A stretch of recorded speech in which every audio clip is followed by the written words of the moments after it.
Good morning guys. Pakita ko sa inyo yung aming pinakadivisoria dito sa Madrid. Nasa sentro ito ng Madrid. Along Plaza España and Gran Via. Yung malalaking building. Dito kami dumaan kasi ang dito ang suki ni Javi. Ayan, Mercado. Bienvenidos, welcome. Ayan. Mamadali si Papa. Kasi maraming namimili dito. Kaya maaga kami gumising. Ito yung sa baboyan.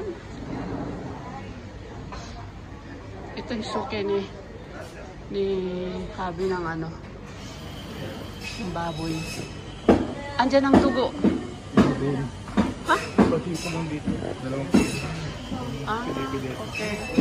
Tapos yun ang chicken. Yan yung chicken. Tapos, mga kaskeria. Ito ang bread. Tapos yun ang bar. Patayin ko muna.